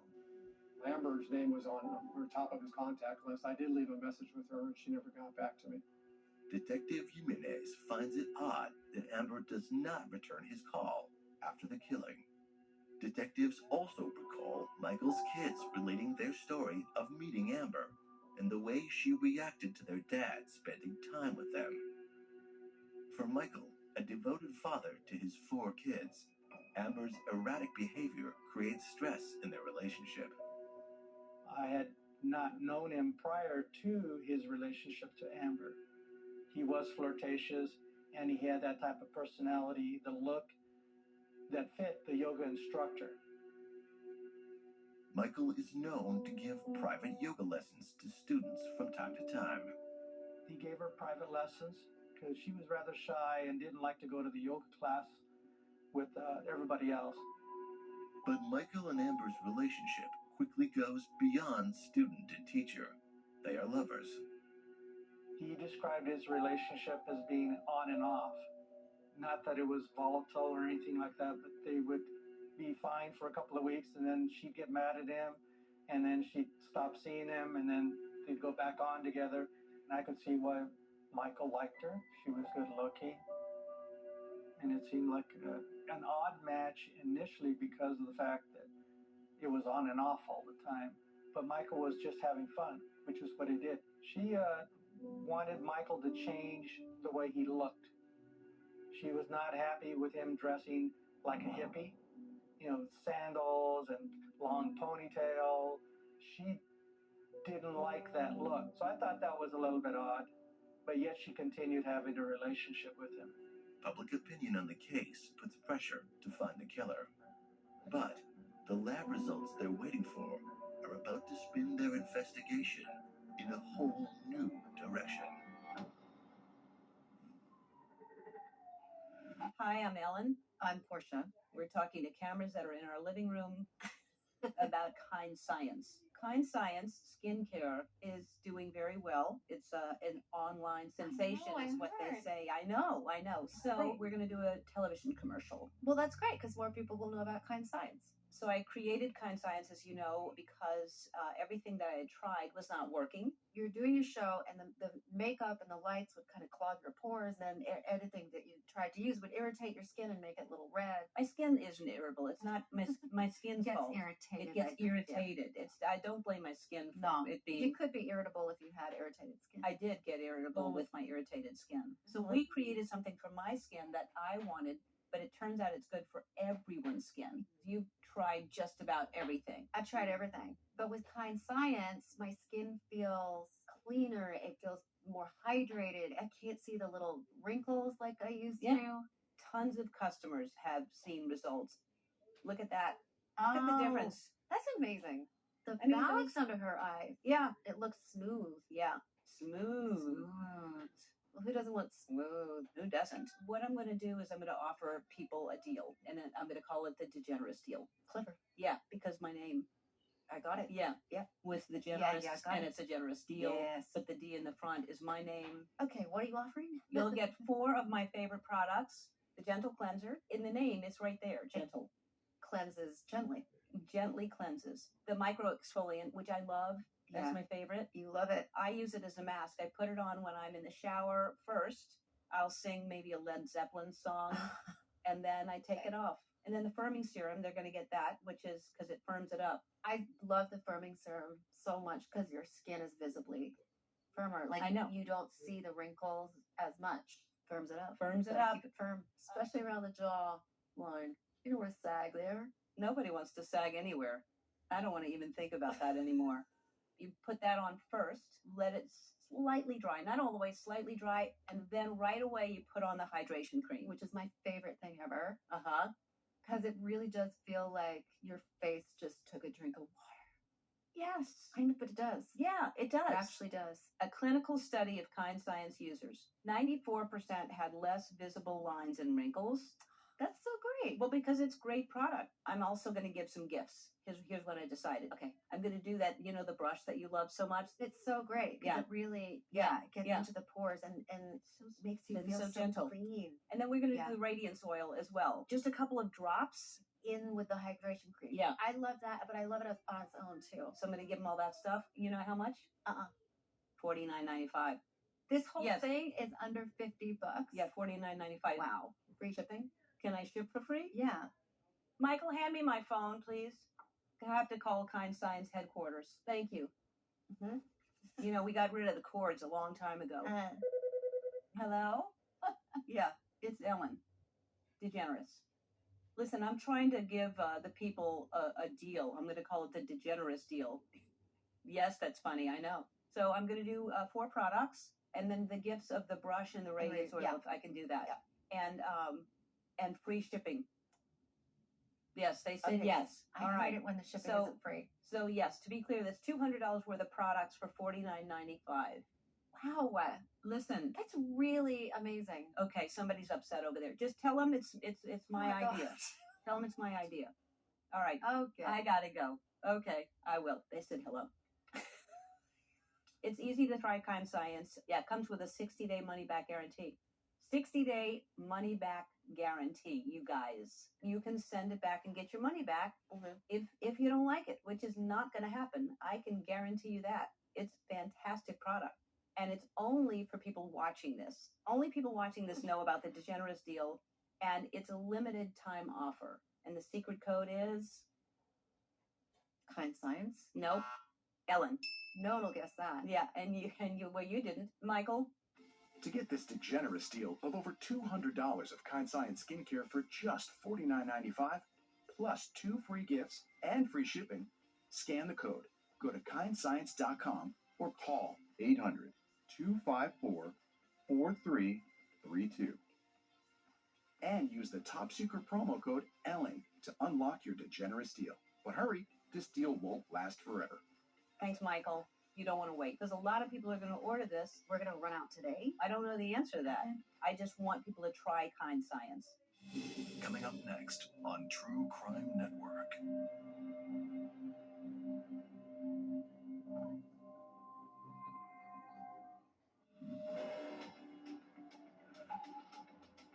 Michael DeHakis is shot to death in what looks like a robbery gone wrong.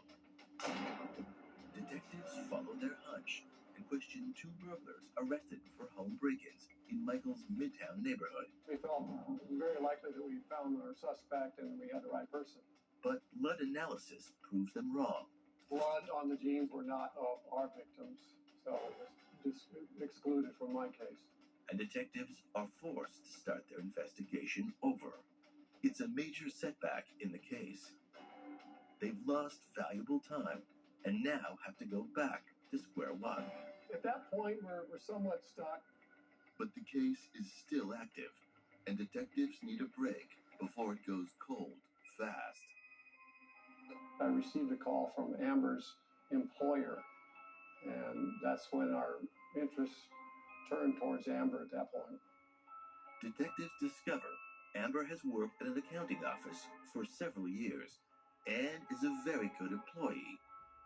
And she gave us information that Amber said that she had to go out of town but would return to work on Monday. It was Tuesday. Her manager felt that it was not like Amber not to show up to work. But that's not all her manager has to say. Oh, by the way, Amber is married and they live in Midtown. But she's having marital problems with her husband, Justin Goodwin, that are distracting her. Now, detectives are looking at a possible love triangle crime. The question is, who shot Michael? Could Justin be the jealous husband who finds out his wife is having an affair with her yoga instructor? There are so many questions that arise when you have someone having an affair with someone, but then somebody is killed in that love triangle. I mean, there are soap operas built on things like this. Detectives visit the bagel shop where Justin works as a night shift baker. But they're surprised to learn he quits just 3 days after Michael DeHakis is found murdered. The manager and his staff tell them they've never met his wife, but they know there are problems because of a domestic violence arrest the year before. We're able to do a records check on Amber. We did find that there was a previous arrest of her and her husband over a domestic violence type issue where a handgun was taken into evidence. There was one incident early in their marriage where she had gotten drunk and pointed that pistol at her own husband. She didn't shoot him, but it was enough to call police out. Both of them had been taken into custody, and that a handgun was involved, so I felt that we need to find Amber and speak to her. But detectives have no luck contacting her or her husband. The employer saw Amber's husband, Justin, and another male loading items from their house into a rental truck. So she called us. I had officers dispatched to the residence where Amber and Justin lived. When officers arrive, they find Justin is armed. And a handgun was taken from him. It was a semi-automatic Glock. Detectives know it is not the murder weapon, since the Glock is a .40 caliber weapon, not a .38 caliber. And he was taken to the police station for questioning, and that's when I spoke to Justin for the first time. You not only have to look at Amber and Michael, but you have to look at Justin, her husband. Where was he? What did he think? Did he know about this going on? Where was he that week when Michael was shot? But Justin denies knowing anything about Amber and Michael's relationship. It was hard to figure out where he was coming from because I didn't feel he was being truthful. I felt he did know where Amber was, but he stuck to a story that he and Amber were no longer together, that he was loading furniture because they were getting a divorce and he was leaving. and he did not have any idea where she was. Like, was that some of the alibi for me in between the time frame that you guys say that I was supposedly doing whatever I was doing, or whatever you think I might have done, which I can tell you that I didn't do it. He was upset. I didn't have enough to arrest him on. A concealed handgun was just a misdemeanor at the time. Basically told him not to leave town and to please call us if they ever return. But something else very interesting happens during that initial interview. During the interview with Justin, we had his cell phone in our custody in another office, and his cell phone kept ringing. The officer answers it. It's a young female asking where Justin is and who has Justin's phone. When the officer identifies himself, she hangs up. We get trace of the phone. The phone number that was dialed from was the office phone of Extended Stay America. We had officers in that area respond. They made contact with the manager. Could the mysterious female caller in fact be the person of interest for the murder of Michael DeHakis? The whole team is perplexed about this. Was it a vindicative thing that the spurned lover did? She was pretty angry that night. We're thinking that we're letting the killer go. At DriveTime.com, we've been hard at work, and we finally did it. Did you make it so I can finally see my real payments and shop at thousands of cars with no hit to my credit? Wait. Yes! Shop for cars online with no credit hit! Go to DriveTime.com and get approved with no credit hit. At Consumer Cellular, we pride ourselves on giving you fast, reliable, nationwide coverage at up to half the cost of the leading carriers. But don't worry, we've got more than that going for us. Like this beautiful store in Arizona, for example. It's the perfect place for me to tell you a little bit more about our phones and how they can become your phones. You name it, we probably got it. We have the top smartphones from all the major companies. If it's state-of-the-art cameras you want, we got them. If you want a smartphone with lots of bells and whistles but won't break the bank, we've got that too. We even have a flip phone, like the Iris Flip. We even have watches. I know what you're thinking. What if I don't have one of these amazing stores in my town yet? Can I get these phones sent to me? Yes, you can. Is it easy? Easy as pie. New customers save $50 when you sign up today. Call 800-918-5494. Find us in Target or visit consumercellular.com to switch today. She knows what she's talking about. Pick up the phone. Hi, Grandma. I played baseball today. Oh, that's great. What position did you play? First base. That's what Grandpa used to play. When our hearing wouldn't allow us to use a regular phone, it made us feel isolated. It became difficult to communicate with our friends and family. Clear Captions was an easy solution for us. Clear Captions provides captions on a phone like captioning on your TV, so you can see what the caller is saying live as they say it, making it easy to understand and respond immediately. There is no insurance or Medicare required. Clear Captions service is provided at no cost to you through a federally funded program. We deliver, install, and train you on how to use your phone, all at no cost to you.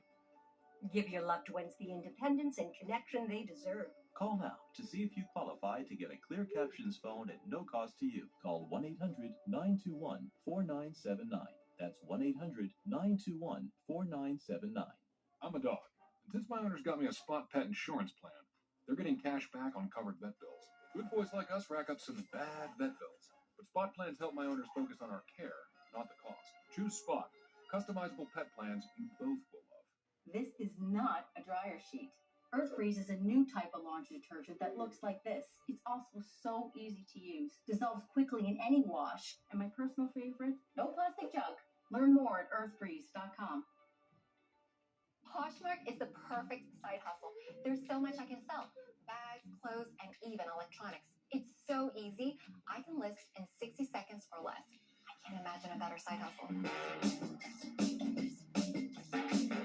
Join Lieutenant Joe Kenda on his relentless pursuit of justice. We don't know what happened, and that eats it. To solve the toughest crimes. How is this going to end? Homicide Hunter, weekdays at 8 p.m., Sundays at 7, only on True Crime Network.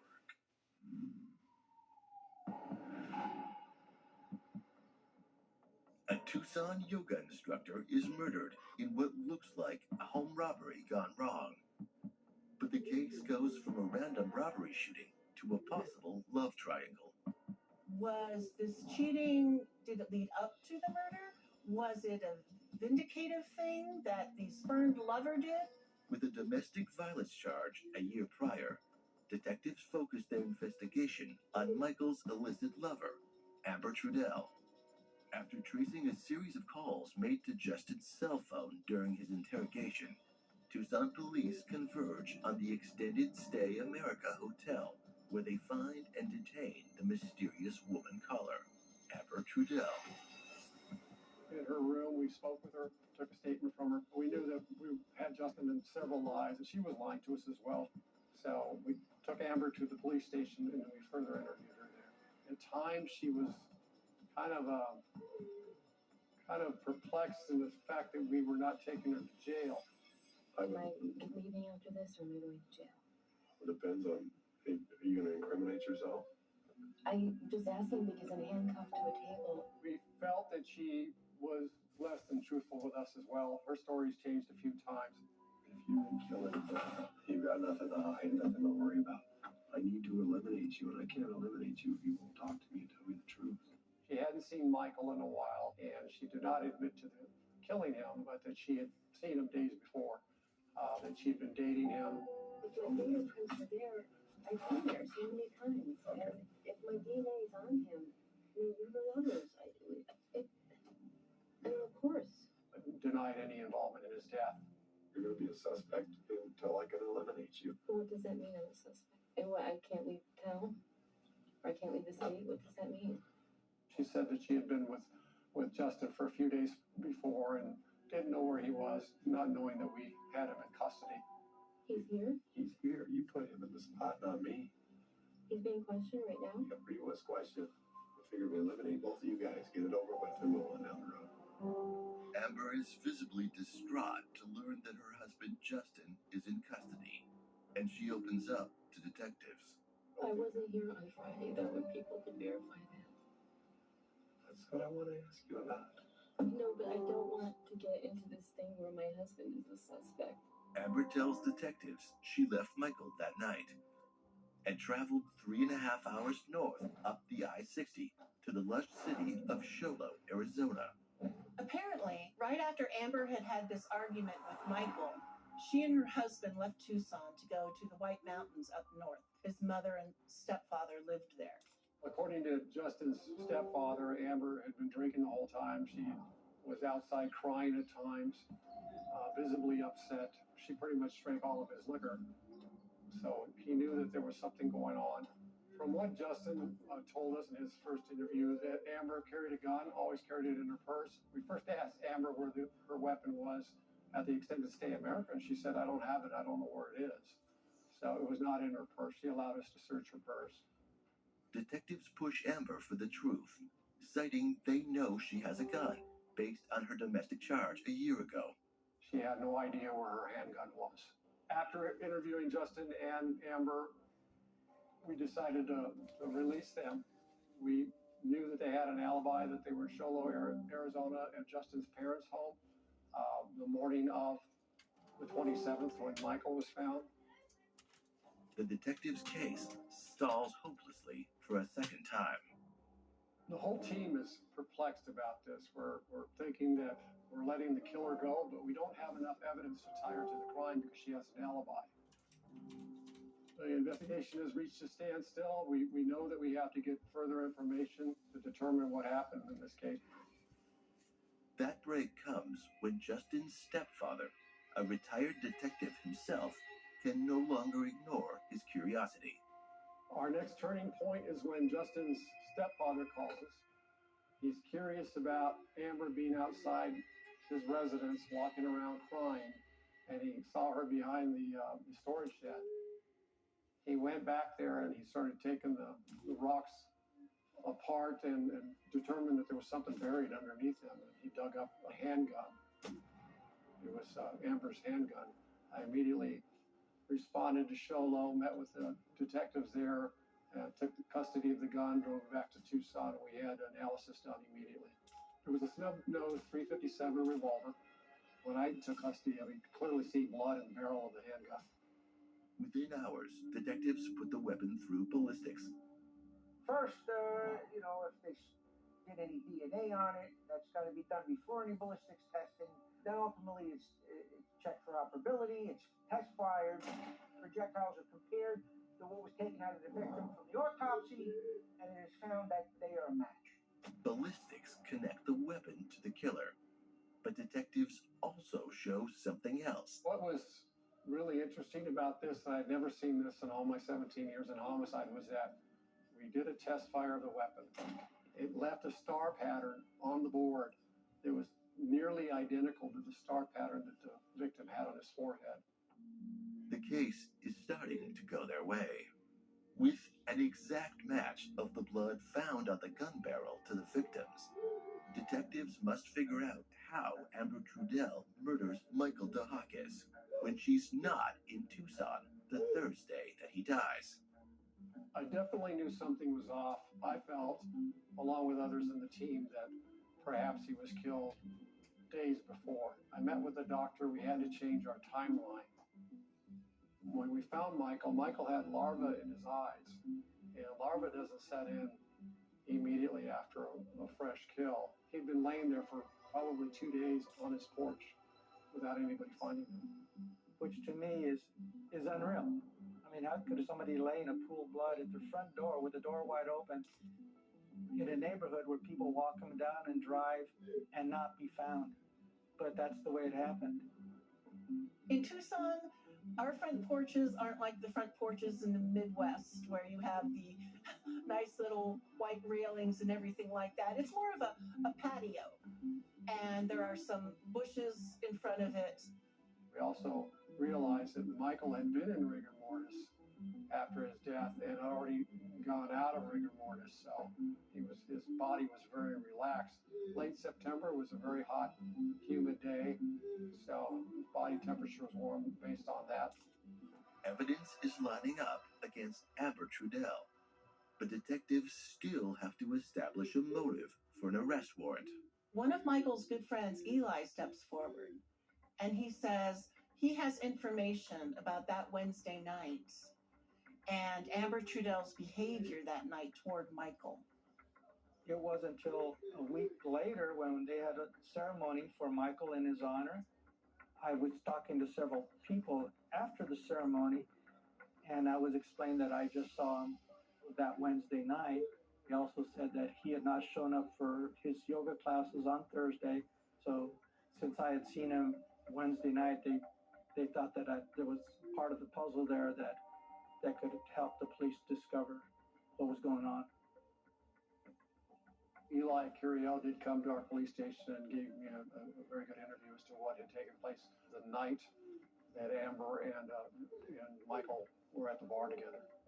And I talked about the argument they had and the fact that she wanted to marry him, insisted on him marrying her, and she was pretty angry that night. Michael invites Amber to join the yoga group for the ritual beer night. We usually had happy hours right after our Wednesday class. We would go to a local bar, have a couple of beers. Amber had parked on the opposite side of where Michael had parked. So as we were departing, he didn't walk her to her car. He went to the back. And so she was a little bit angry about the fact that he didn't walk her to her car. She was talking to Eli as to why Michael didn't love her and why Michael didn't want to be with her all the time. And she just kept on and on. Tell him to marry me. Tell him to marry me. And I said, I can't tell him that. He's been married several times before, and he doesn't want to get married right now, but he still likes you. And she wouldn't have any of that. She was very angry. Michael, Amber, and Eli decide to go to a second bar for another drink. They started in with a little bit of an argument. So I left, and the two of them were sitting there having an argument, and that's the last time that I saw them together. I was able to determine from interviewing people at the second bar that Michael and Amber were at that they left together at late hours of the evening. And it's very consistent with Amber being with him and shooting him and killing him either late Wednesday evening or early Thursday morning.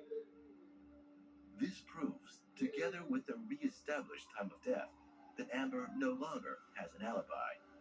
Detectives have enough to get their arrest warrant. Well, we can't find Amber. She's not returned to work. I get hold of her employer. I get hold of Justin. Justin tells me that she'd left town. Maybe she went to Colorado. She's got a former boyfriend there. She's nowhere to be found. She's not in Tucson. They don't know where she is. Amber Trudell has just become a fugitive on the run. This summer, we're in a race against time as temperatures rise. Abused and neglected animals across the country are suffering right now in the unbearable, scorching heat. They're thirsty and panting, chained outside with no water, and many are desperately trying to hang on for just one more day. Extreme heat can have a major impact on animals, and we see that all the time. You know, without shade, to be without shelter, without adequate water, and basically just left out there dealing with the baking sun all day. Will you come forward to help save an animal in distress today? Visit joinaspca.org, call this toll-free number, or scan the code on your screen to be counted for this life-saving appeal. Donate now, and with your gift of just $19 a month, you can help save an animal's life this summer. Go online, call, or scan now. It's just 63 cents a day. We will put your gift to work right away, rescuing animals who might not survive if we don't get to them soon. But the situation is urgent, and tomorrow could be too late for an animal who is suffering in the sweltering heat right now. In my mind, 1 more hour is not acceptable. These animals have suffered enough. This is no way for any animal to live, and it's heartbreaking to imagine what they are going through. They're desperately trying to hang on, but time is running out. Your support is the help they need right now. Don't wait. These animals have been dealing with that environment and probably much worse for a long time. So visit our website, call this number, or scan the code on your screen, and donate just $19 a month. Do it in the next 10 minutes, and we'll send you this free welcome kit, including our limited edition Animal Champion t-shirt. We cannot put an end to this type of animal cruelty without the generous support of the ASPCA donors. If there ever was a time, this is it. So if you sign up in the next 10 minutes, we'll send you this free welcome kit, including this beautiful t-shirt, for taking action right away to save an animal's life this summer. These animals have suffered enough, and maybe you're going to be the reason why those animals will never have to suffer again. We're in a race against time to reach vulnerable animals who are barely hanging on. Help rescue an animal today. Go online, call, or scan right now. The issue of animal cruelty and animal suffering across this country is an enormous issue. It's easy sometimes to kind of disassociate with something that's not right in front of you. Our commercials are showing footage, and it's often a softened version of what is actually occurring in these situations. We see dogs carrying chains heavier than their own body weight. And this is how this dog lives its entire life. Basically a circle. This is its whole existence. We have found dogs with no protection from the elements, to be without shelter, without adequate water. Sometimes they're just left to languish until they die. And that's why we need your support more urgently than ever. So go online, call, or scan this code to save an animal who's suffering. When I think about the suffering that I see, and it's all terrible, it is so much more common than people think. And so much worse. But today, you can take one simple action to save an animal's life. Just scan this code, or you can visit our website or call this toll-free number and sign up with your $19 monthly gift. You will save lives. That's our promise. Do it in the next 5 minutes, and we'll send you this exclusive t-shirt and welcome kit. If you are there in person and you see what we're seeing and you hear the cries and the whimpering and you feel the fear, I think most people would be as outraged as I am. Please hear their cries. Listen to your heart and help them. Go online, call, or scan now. A yoga instructor's volatile extramarital affair with his student lead to his brutal murder. Detectives recover the murder weapon and, after re-establishing the time of death, debunk her alibi. Fearing arrest for the murder of Michael DeHakis, Amber Trudell is a fugitive on the run. I never would characterize Amber as being a cold-blooded murderer, but I didn't know a lot about her. Nobody had a clue that she was married. Nobody knew that.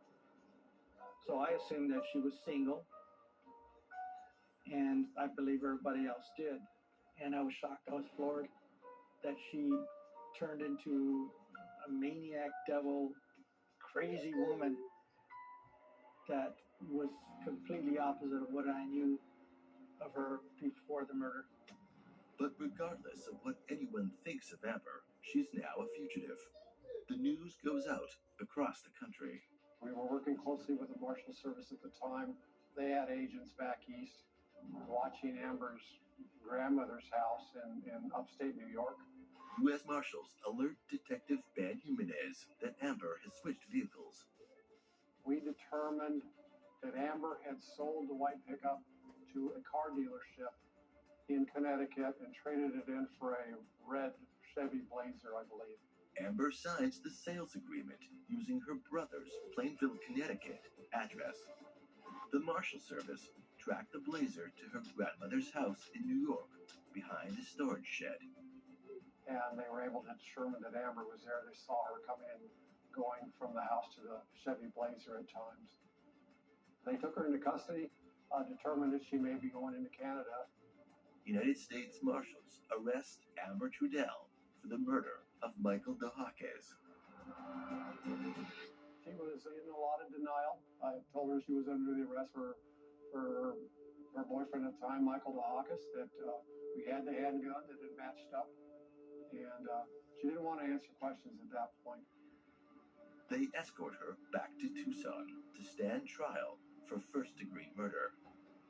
I was writing crime for the Tucson Citizen newspaper. By the time they arrest someone and they start going to show up in court, that's when I took over the case and started writing about this murder case. March 2005. Amber has her day in court. Everybody wanted to know Amber's story. Why did she leave if she was innocent? Because we started hearing that it was self-defense, there had been an argument. Was it suicide? Was she an abused partner? There were many different scenarios coming through as she appeared in court for her hearings and her public defender started filing motions. The public defender portrays Amber as the victim of Michael's sexual predator tactics over his younger and vulnerable yoga student. We had two very different competing images of Michael, the victim. Was he the fun-loving, charismatic hippie who wouldn't harm anybody, who everybody liked? Or was he an abusive, violent, controlling lover who took over Amber's life? The prosecution paints a very different scenario. That of a manipulative woman deluded with her illicit love affair, who loses her temper when Michael rejects her ridiculous pleas for marriage. And so, as you're watching her, you're wondering, is she what she says she is? Was this very quiet, meek person capable of cold-blooded murder? Of putting a gun to the forehead of the man she supposedly loves and killing him. It was very intriguing to watch this playing out in the courts with all these different scenarios, nobody quite knowing who was the real Michael and who was the real Amber.